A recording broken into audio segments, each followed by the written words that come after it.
출애굽기 12장 말씀 보겠습니다.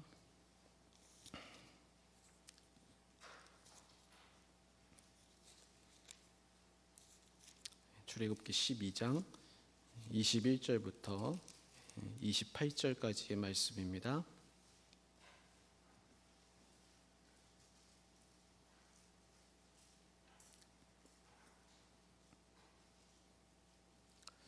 한 절씩 교독하겠습니다. 12장 21절부터 28절입니다.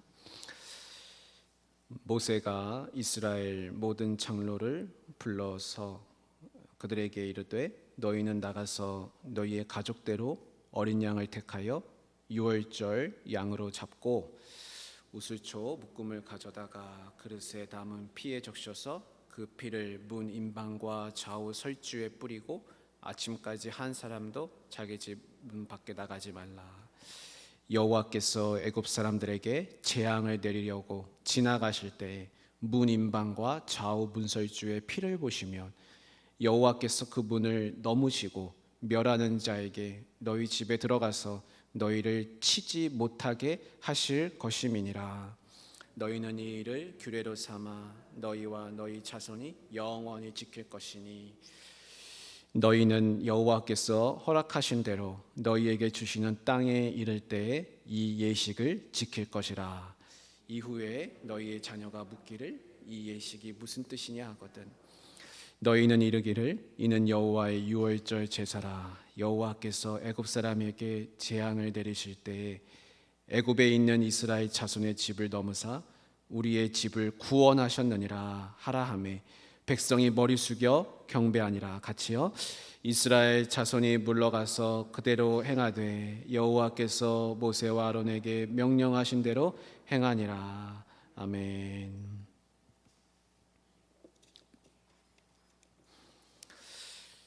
모세가 이제 애굽의 왕 바로를 만나게 됐습니다. 그리고 이제 말하기를 하나님의 뜻을 전달하는 겁니다. 내 백성을 내보내라. 히브리 사람들을 내보내라. 그들이 광야에 가서 하나님을 섬길 것이다. 모세가 가서 이 이야기를 전하는데 바로는 전혀 그 이야기를 듣지 않고 한 귀로 듣고 한 귀로 흘립니다. 출애굽기를 읽으면서 이 바로의 모습을 보면 누구든지 아마 그런 생각을 하게 될 것 같습니다. 이 바로가 왜 하나님을 대적하는가? 정말 어리석다, 참 불쌍하다, 이런 생각을 하면서 안타까워하는 것이지요.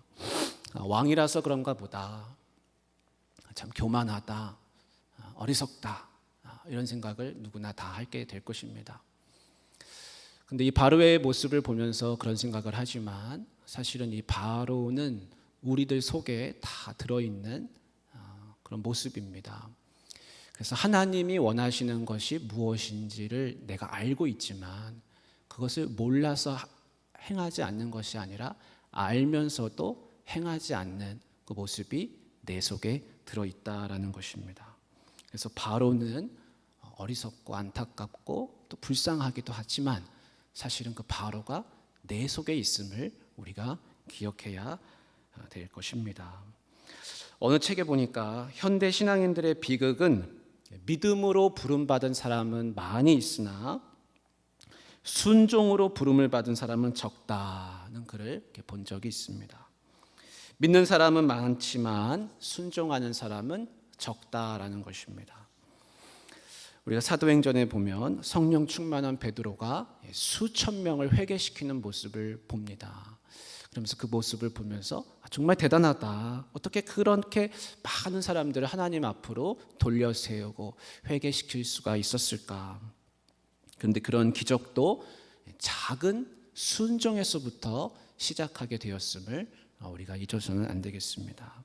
마태복음 4장 17절에 보면 예수님이 베드로라 하는 일개의 어부를 제자로 이렇게 부르시는 장면이 있습니다. 나를 따르라. 내가 사람을 낚는 어부가 되게 하리라 라고 말씀하시면서 베드로를 부르시는데 그 부르심은 나를 따르라 이 5글자의 단순한 부르심이었습니다. 그래서 주님이 우리를 부르심은 아주 단순합니다. 그렇지만 순종은 늘 복잡합니다. 갈등하게 되고 계산하게 되고 따져보게 되는 것입니다. 하나님은 우리를 부르실 때 단순하게 부르시지만 내 마음은 늘 복잡한 겁니다. 나를 따르라 이 5글자에서 내 마음과 발길이 움직여지지 않으면 아무런 기적도 또 하나님께서 베드로를 향해서 세우셨던 사람을 낚는 어부되게 하리라 라는 그런 목적도 비전도 일어나지 않는 것입니다. 하나님이 애굽의 바로가 히브리 사람들을 내보낼 때까지 이제 10가지 재앙을 내리게 하십니다. 첫 번째 재앙은 여러분 다 아시죠? 나일강이 이제 피가 되는 겁니다. 그리고 마지막 10번째 재앙은 애굽에 처음 난 것들을 다 치시는 겁니다. 그래서 하나님은 이 바로의 어리석음, 바로의 교만함, 바로의 완악함을 이용하셔서 애굽을 치게 되셨습니다. 이 10가지 재앙들이 학자들에 의하면 당시 애굽이 섬기던 신들이었다라고 합니다. 첫 번째 재앙인 나일강을 피로 만든 것은 그 나일강의 신을 하피라고 하는데 그 백성들이 이집트 사람들이 그 하피라는 신을 섬겼다라는 겁니다. 그래서 나일강을 아예 못 쓰는 강물로 그렇게 만들어 버리셨습니다. 또 7번째 재앙인 우박이 떨어지는 것은 하늘의 신 누트를 심판한 것이라 그럽니다. 9번째 흑암이 내린 재앙은 태양을 사라지게 하셨습니다. 그래서 그들이 섬기던 그 태양신 레라고 하는 신을 아주 없애버리셨습니다. 출애굽기 12장 12절에 보면 하나님이 이런 말씀을 하십니다. 애굽의 모든 신을 내가 심판하리라 나는 여호와라 하셨습니다.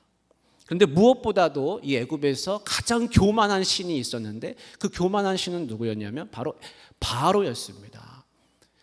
피조물이면서도 자기가 신으로 숭배받기를 원했던 사람, 바로가 가장 교만한 신이라 할 수 있습니다. 하지만 하나님 어떻게 하셨습니까? 조용한 밤에, 어두컴컴한 밤에 소리도 없이 그 바로의 장자의 숨을 끊으셨습니다. 그렇게 하셔서 바로의 완악함을 심판하신 겁니다. 이렇게 애굽에 처음 난 생명들을 심판하실 때 하나님은 이스라엘 백성들, 히브리 사람들은 그 죽음을 면하게 하시고 구원을 다 받게 하셨습니다. 근데 그 방법을 가르쳐 주셨는데 그 방법은 이런 것이었습니다. 어린 양을 잡아서 그 어린 양의 피를 집 문설주에 문인방에 들어가는 문 입구에다가 다 바르라는 것입니다. 그렇게 하면은 너희들이 그날 밤에 아무런 재앙도 받지 않고 죽음을 면하게 된다라는 것입니다. 양의 피가 발라져 있으면 이 죽음의 날에 누구도 해를 당하지 않는다라 하셨습니다. 그래서 이런 말씀을 읽으면 아니 하나님이 애굽 사람하고 히브리 사람 집을 구별을 못 하셔서 그렇게 벌겋게 칠하게 하셨는가? 그것이 아니겠지요. 하나님은 단순한 순종, 집 문설주와 문인방에 피를 바르고 문 밖으로 나가지 말고 있으라 라고 하신 그 순종을 원하셨다라고 할 수 있습니다. 그래서 양의 피를 바르게 하는 그 순종함으로 이스라엘 백성들, 히브리 사람들이 구원받게 하심을 알 수 있습니다. 여러분, 광야에서 놋뱀 사건을 여러분 혹시 아십니까? 모두가 다 병들어 있을 때 모세에게 놋뱀을 만들어서 높이 들으라. 그래서 그것을 보면 산다 라고 하셨습니다. 단순한 순종, 단순한 이 놋뱀 사건, 놋뱀을 보는 것만으로도 병이 낫고 너희들이 살아날 것이다. 그 순종에 나서는 사람은 다 살아나게 된 것입니다. 무엇보다도 가장 큰 순종은 누가 하셨습니까? 예수님이 하셨습니다. 십자가에 달려 죽으라. 그러면 부활한다.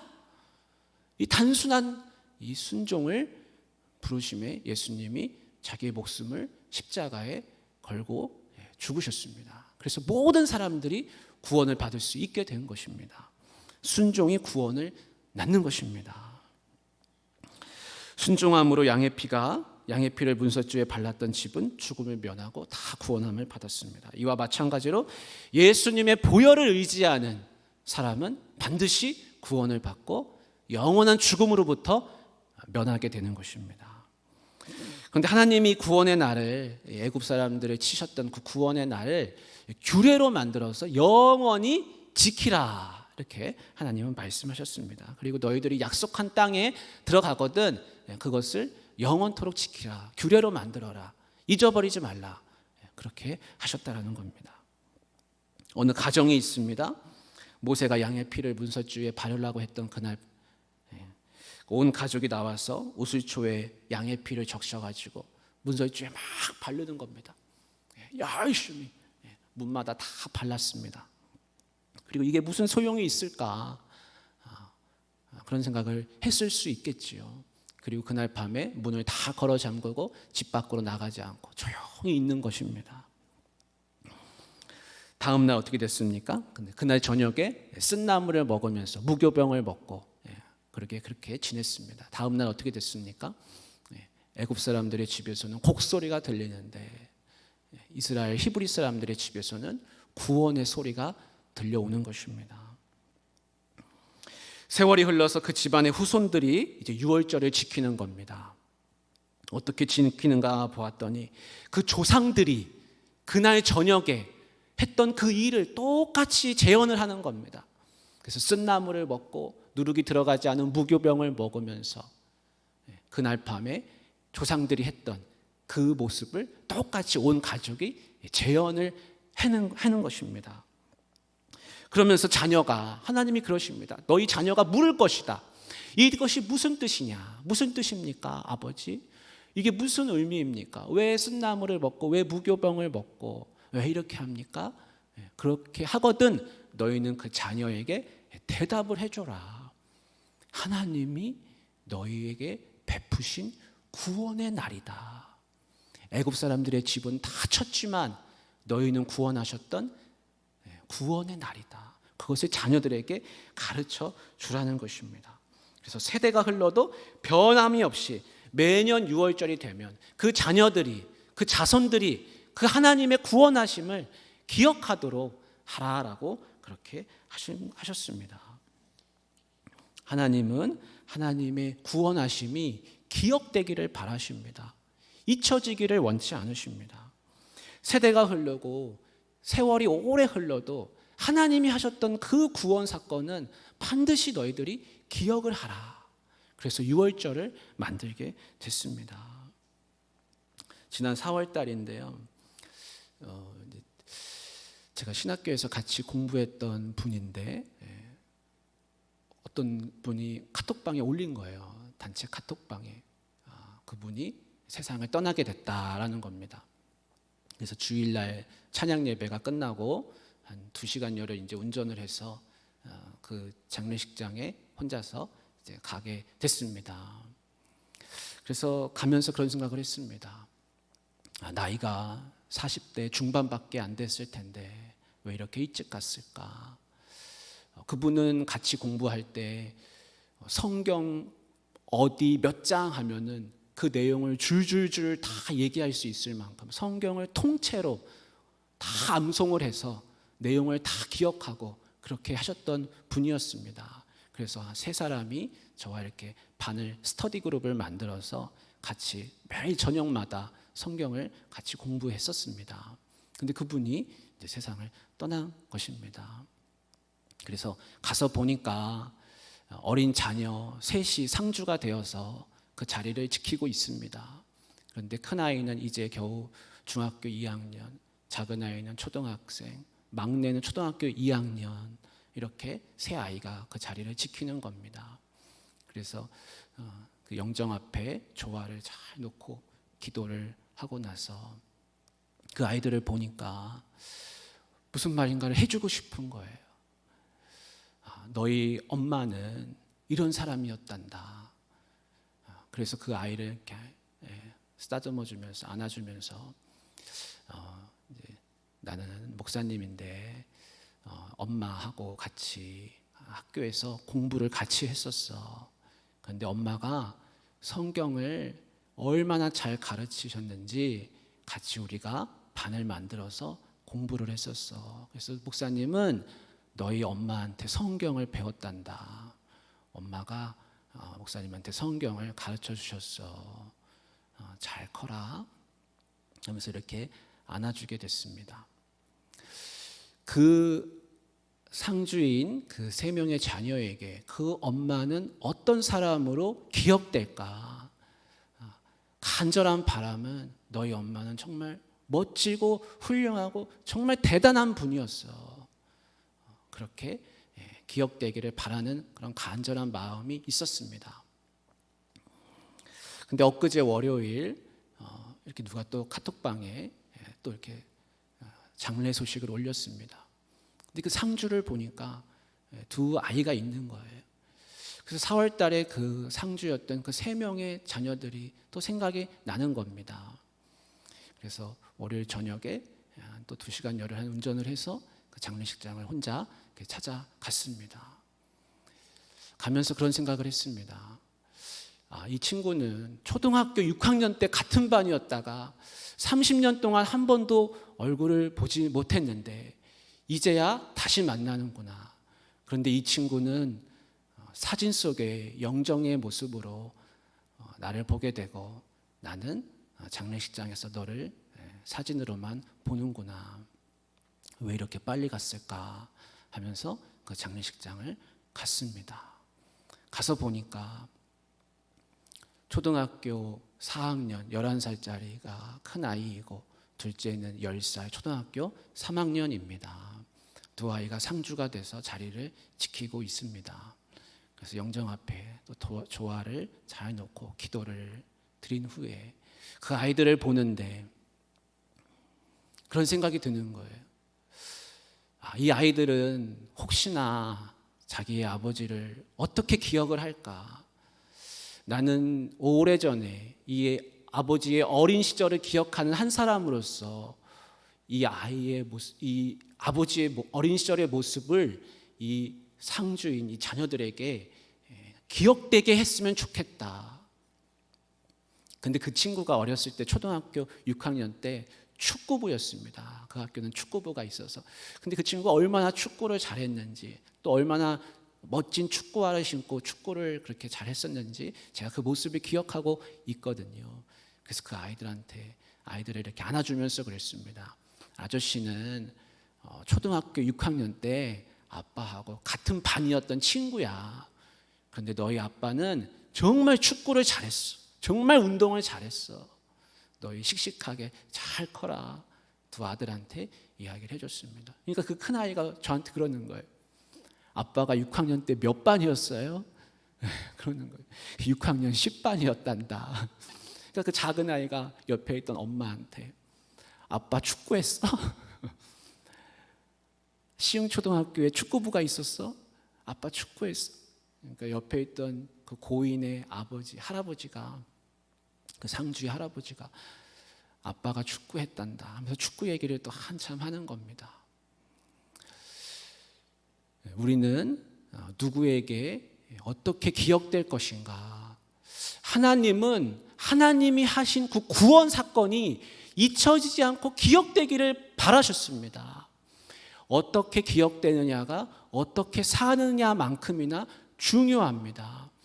여러분, 하나님이 나에게 베푸신 구원의 사건, 은혜의 사건, 그런 기억들이 있습니다.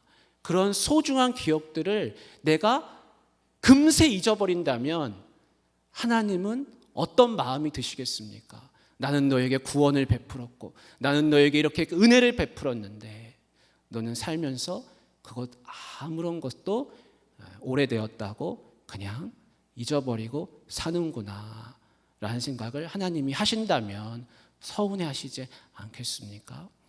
하나님이 하셨던 그 구원과 은혜의 사건이 우리에게 잘 기억되기를 간절히 바랍니다. 기도하겠습니다. 하나님 아버지, 하나님이 베푸신 구원과 은혜를 우리가 잊지 않고 살기를 원합니다. 하나님, 이 땅 가운데 어떻게 기억되느냐가 어떻게 사느냐만큼이나 중요하다는 것을 우리가 생각해 봅니다.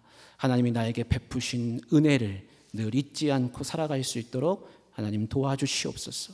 또한 그것을 내 자녀에게까지도 전할 수 있도록 늘 기억하게 하여 주옵소서.